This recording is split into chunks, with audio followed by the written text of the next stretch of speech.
மோர்பண்ணை கிராமத்தில் மீனவ மக்கள் கடல் எண்ணெய்க்கு பொங்கல் வைத்து வழிபாடு செய்தனர். 7 சப்த கன்னிகள் தலையில் கும்பத்துடன் பொங்கலை சுமந்து சென்று கடல் எண்ணெய்க்கு சமர்ப்பித்தனர். 100 ஆண்டுகளுக்கு மேலாக தொடரும் இந்த முறையை தற்பொழுதும் கூட அந்த கிராம மக்கள் கடைபிடித்து வருகின்றனர். ராமநாதபுரம் மாவட்டம் ஆரஸ்மங்கலம் தாலுகா உப்பூர் அருகே உள்ள மோர்பண்ணை கிராமத்தில் மீனவ மக்கள் அதிகமாக குடியிருந்து வருகின்றனர்.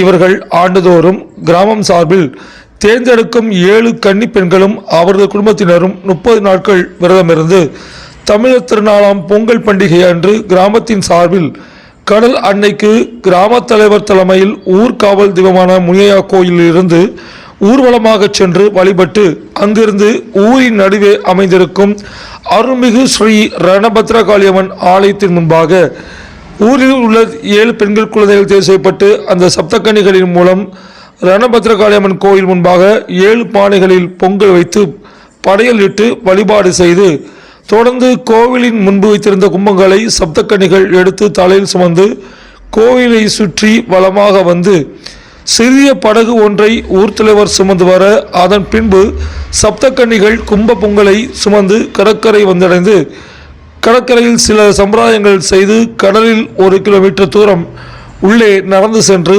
அனைத்தையும் கடல் எண்ணெய்க்கு சமர்ப்பித்து திரும்பினர். இந்த நடைமுறை 100 ஆண்டுகளுக்கு முன்பு இருந்தும் இன்றும் தொடர்ந்து நடைபெற்று வருகிறது.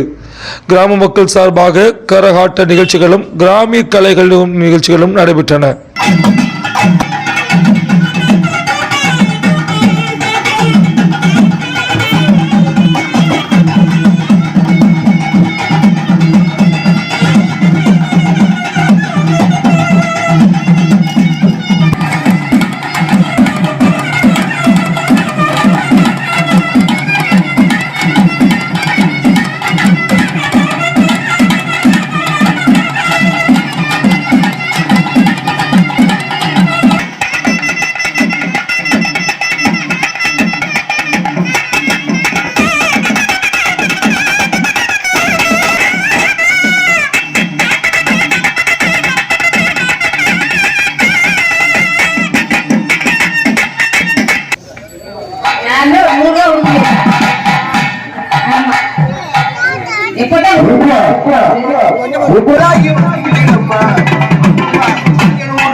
சனைகள் எல்லாம் காத்திருக்கு காத்திருக்கு காத்திருக்கு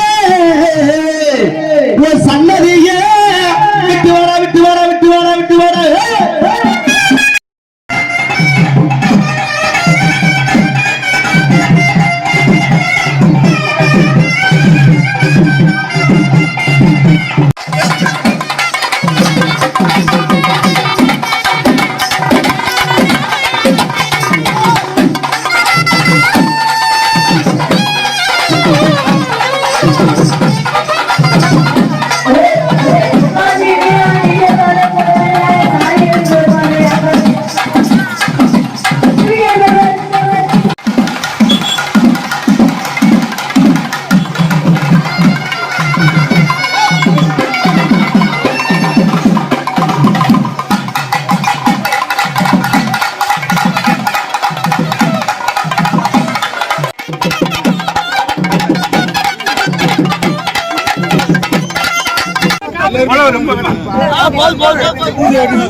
டேய் நானே